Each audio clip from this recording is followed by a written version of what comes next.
At the Borough of Manhattan Community College on Thursday, New York Governor Kathy Hochul spoke about her plan to make college in the state both more attainable and affordable. Hochul announced, quote, expanding the tuition assistance program to support part-time students for the first time ever so they can further their careers. Hochul promised that this would, quote, give them the key to unlock the possibility of a better future by getting a college degree. This comes as Americans await an announcement from President Biden regarding student loans. The student loan payment pause will end on August 31st. And while both President Biden and the White House promised an announcement regarding student loan forgiveness before then, he has remained silent as of now. To be here. First of all, I want to acknowledge you'll be hearing from shortly in district. This is where his district is, our Senator Brian Cavanaugh. I want to welcome him here this morning, although you're welcoming me. So also Senator Guillermo Linares, President of New York State Higher Education Services Corporation. Guillermo, Dr. Guillermo. Also, you heard our Chancellor, Vilas Matos Rodriguez, is here. I want to thank our CUNY Chancellor for all his great work. Cesar Perales, our Vice Chair of the SUNY Board of Trustees, is here. Our Borough President Mark Levine, is he here? I think he's coming. Bill Thompson, our CUNY Board Chair. Bill, great to see you again. Sandra Wilkin, our Vice Chair of the CUNY Board. Sandra. James Davis, the President of Professional Staff Congress at CUNY. James, thank you for being here. Thank you. And we have a young woman you're going to hear from shortly, and that is Amy Santana, who is a nursing student at BMCC. She's going to talk about her experience and what a program that we're going to be announcing and talking about does for her and her son, Noah, who's heading into kindergarten shortly. So let's give a round of applause for both of them. It's great to be back at the Borough of Manhattan Community College. This is not my first visit, and you might be noticing an interesting backdrop here. This is called the Double Rainbows of Tatooine. And I was just wondering, does anyone know the significance of Tatooine? Nobody? Star Wars. Who was born, not born there, he was born on a ship, but who was raised there? Luke Skywalker. You guys get, okay. Maybe that's the artist yelling out the answer. I don't know. But you know, I watched a lot of Star Wars. So I had, I think it first launched in maybe 77. And I had younger brothers, 10 years younger than me, 13 years younger. And we all played around with our lightsabers. And, you know, we all, of course, I was Princess Leia at the time. It's significant because I think of the immortal words of the great philosopher Yoda. And he said once, do or not do, but there is no try. Do or not do. Today, we do. Today, we do something significant. Today, we're talking about a program that is literally going to transform the lives of so many New Yorkers, to give them the key to unlock the possibility of a better future by getting a college degree at either a CUNY or SUNY institution. So when this institution opened back in 1963, the classrooms are scattered all over in offices and hotel rooms and unusable spaces, but there was a knowledge and a reckoning that people in this community needed to have access to that key, that ticket out. So this was founded without a campus, more of a concept, more of an ideal. But the purpose was to help students at every stage of their lives, from every background, attain the opportunity to have a higher education. So today, BMCC has a great success story, over 27,000 students. It's extraordinary. Almost 2/3 female. I'm kind of partial to females, so we got to get more women this education. And they come from 100 different countries. I mean, it's all happening right here. This is so exciting. So I was last year as Lieutenant Governor, but I'm really, really pleased to be here today because now that I am governor, it's more than just caring for this state. It's about preparing this state and the people who call themselves New Yorkers. And people come here to learn. They sometimes have to leave a current job when they see that there's not as much opportunity without having that degree and that ticket. So what happens in places like this is a transformation, not just of the person in that moment as they're able to be exposed to so many new ideas and teachers, and God bless the teachers, the professors here, the entire team they also can make a difference for their families. Their families are forever altered. And I know what this is all about because my own family was transformed because of a college degree. My grandparents came from great poverty in Ireland. They came here with nothing. They were teenagers. Grandpa worked as a migrant farm worker in the wheat fields of South Dakota. Grandma and Grandpa got married very young and became domestic workers in Chicago, still trying to find that path. And that path came when they found a job at the steel plant in Buffalo, Lackawanna. My dad worked at that same steel plant. His brothers worked at that same steel plant.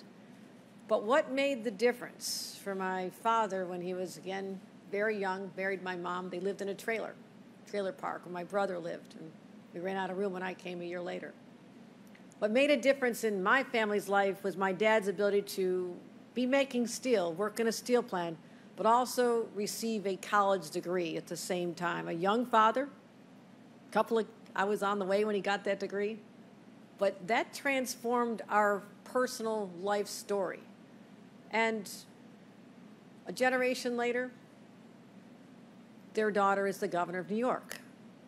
I want that opportunity, that possibility to be available for every single person who calls New York home. This is personal to me as the leader of this state.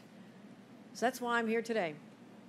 That key to the middle class that we were able to achieve, the ticket out of poverty, and that investment in the education of one person changed the outlook for my 5 siblings, their children, our children going forth.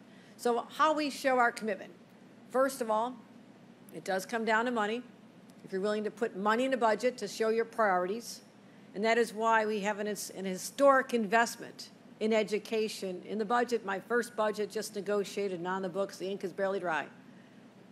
But with $31.5 billion, the highest level of state aid ever into education, and $8.2 billion into higher education. And I want to thank my partners in government, my colleagues who work so hard. And Senator Toby Stavisky could not be here. She's the chair of the higher education in the Senate. And Assemblymember Deborah Glick, 2 champions. And I want to thank them in their absence, but we wanted to make sure we got this message out.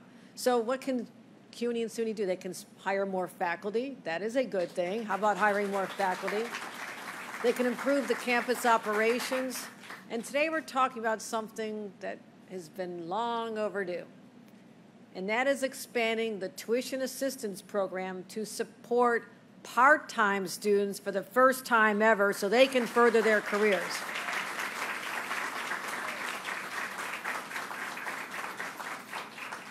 New York's Tuition Assistance Program, TAP, as we all knew it growing up, we all wanted to get that TAP award, is one of the leading financial aid programs in the country.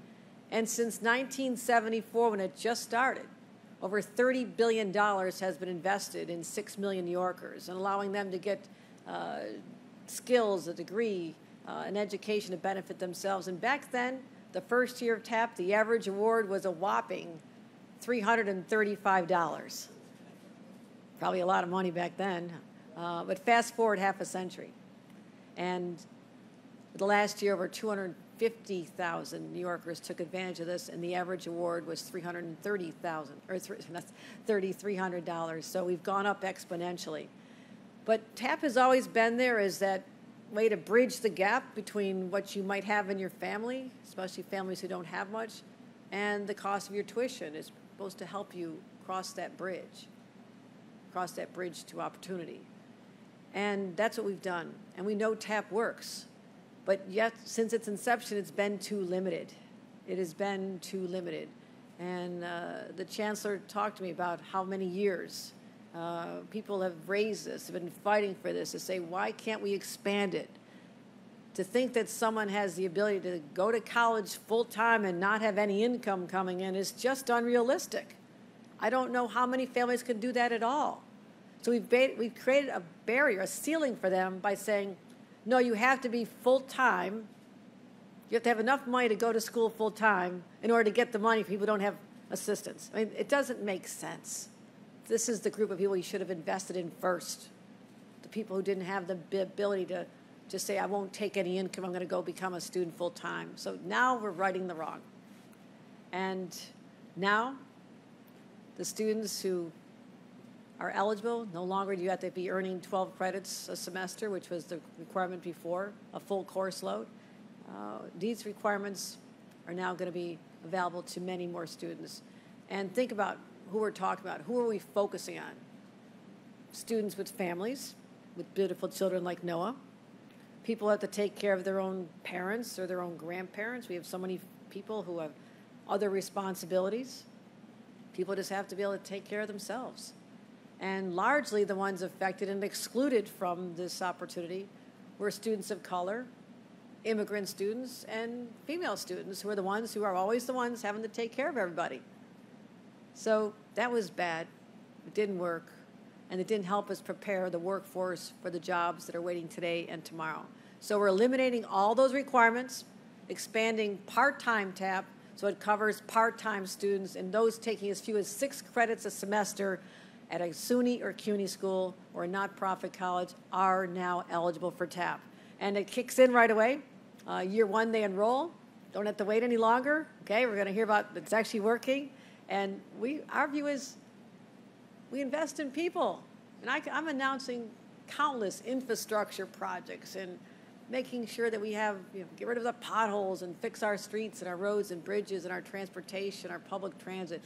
But the best investments are not in the physical infrastructure. It is the human infrastructure, investing in human beings. And I can't think of a better way to do this than what we're doing right here, right now, and saying part-time students matter. We have to lift you up so you can be part of not just the American dream, but the New York dream that is far sweeter. It is more diverse. It is more welcoming. It is more inclusive. And that's exactly what we're doing here today. $150 million investment. Initially, projections are it'll help over 75,000 students, and I hope it even helps more, over 75,000 right off the bat. So they don't have to choose from putting their lives on hold and pursuing an affordable education. So at a place like this, BMCC, student can cost $2,400 a semester. Now there's over 6,000 students eligible right here today on this campus to receive this. Right.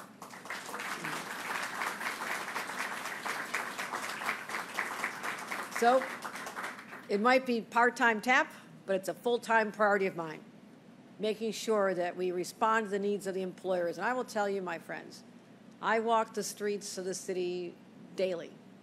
You don't recognize me most of the time, do you? That's all right. That's all right. Kind of short, kind of blend in the crowd. That's all right. But it allows me to be out there and see things that others don't see, that normally someone in my position wouldn't see. I'm feeling an energy coming back. I'm feeling the vitality of New York that had been suppressed for 2 long, hard years. I know it's there. And I'm also talking to employers on how we're bringing people back. But they say to me their number one concern is finding the talent because the jobs are waiting for them. You know how different this is from when I was growing up in that steel town? There were no jobs to be had. That's why all my siblings left Western New York in search of jobs. I'm the last one out of a big family. Today, there's plentiful jobs, great jobs, jobs that'll lead to careers, but we don't have the people to step into them. I'd rather have that problem. I can fix that problem. You create the jobs. I'll create the pipeline. I'll invest in people right here on this campus and throughout this city and this state. Employers, I will give you the talent you're looking for. Tell us the skills you want taught. We'll get them trained. We'll get targeted workforce development programs.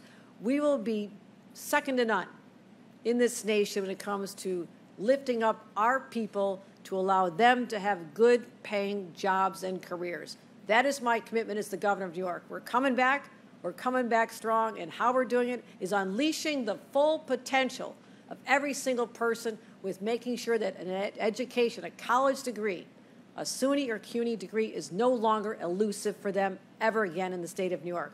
That's what today is all about. It's the change we need. It's the change we've been waiting for, and change is happening today. So with that, I'd like to invite up Senator Brian Kavanaugh, to talk about what this means in his district. Thank you, everybody.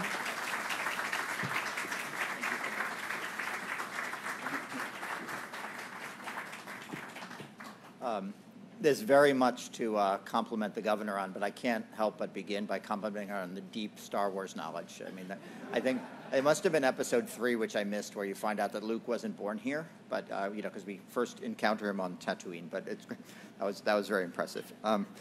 So it is a great pleasure to be here at BMCC, which I'm very proud to represent.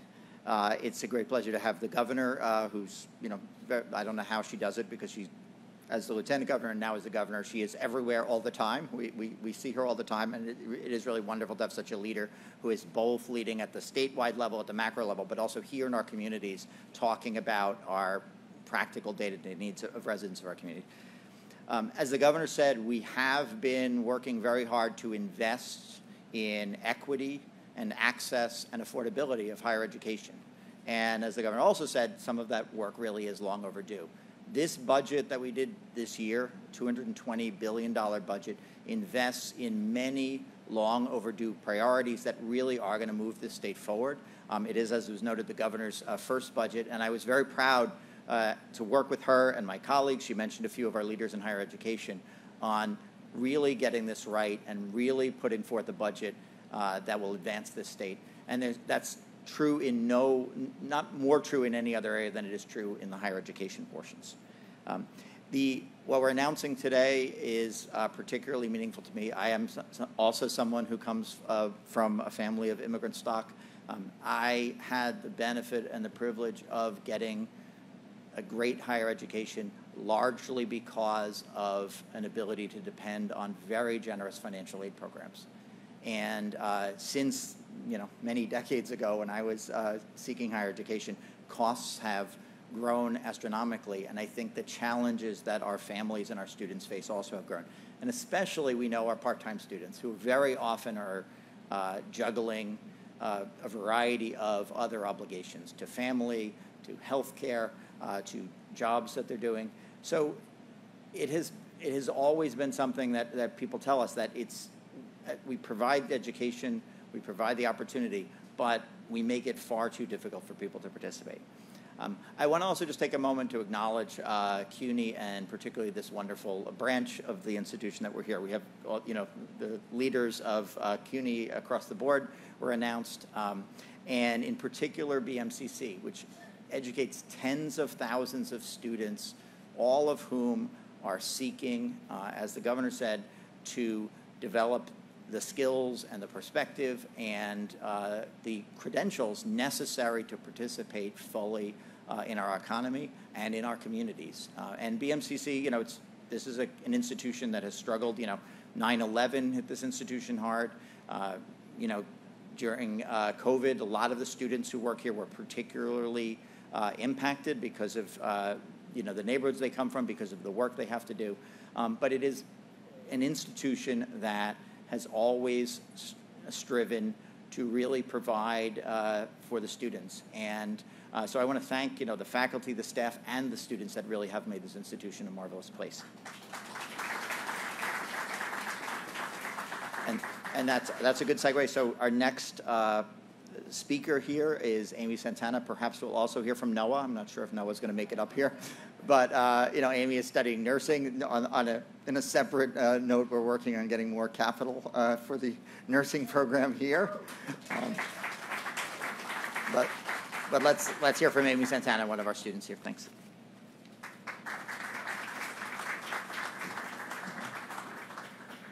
Hello, everyone.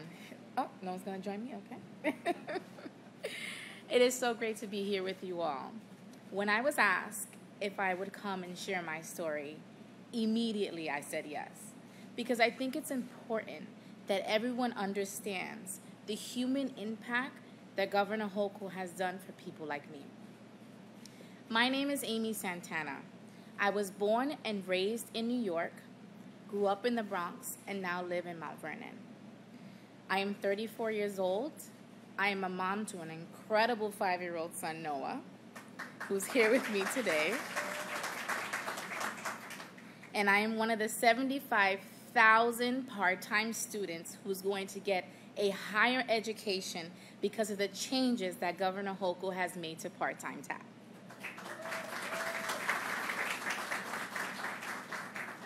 This fall, I will be starting my associate's degree here at BMCC to become a nurse. And I'll be the first person in my family to go to college.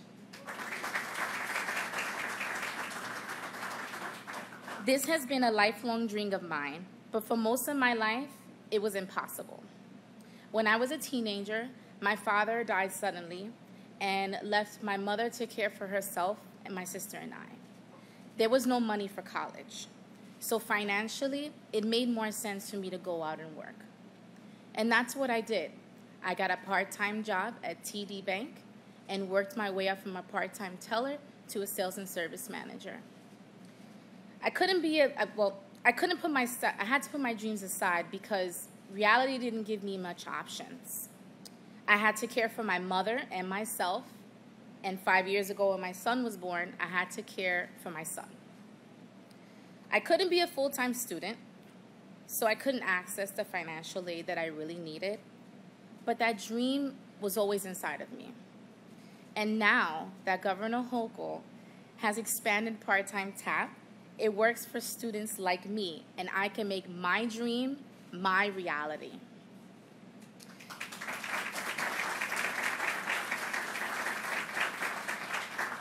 I've already fulfilled all of my prerequisites, which I paid for out of my own pocket, and I managed to proudly maintain a 4.0 GPA.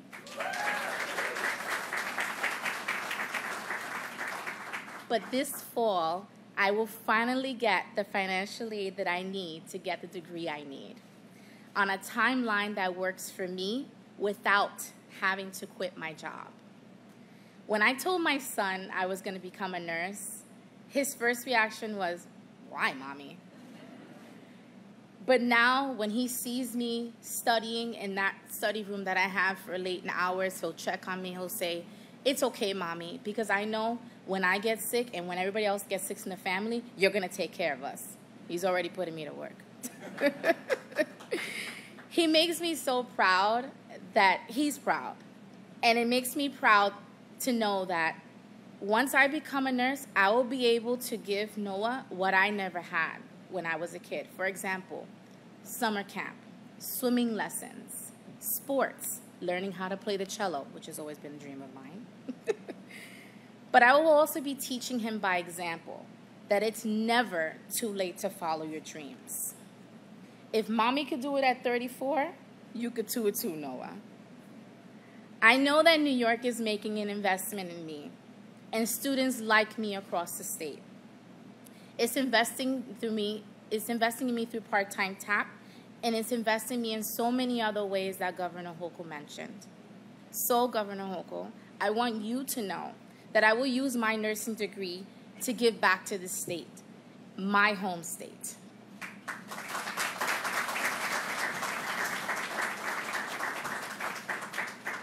After watching New York make it through the pandemic, I am more committed than ever to become a nurse. I want to join the healthcare heroes on the front line, and part-time TAP is going to get me there. My name is Amy Santana. I am a mother, a first-generation college student. I am a future New York nurse, and I am so grateful. Thank you again, Governor. Thank you for attending today's event. We ask that you please remain seated while we take a quick photo. Thank you.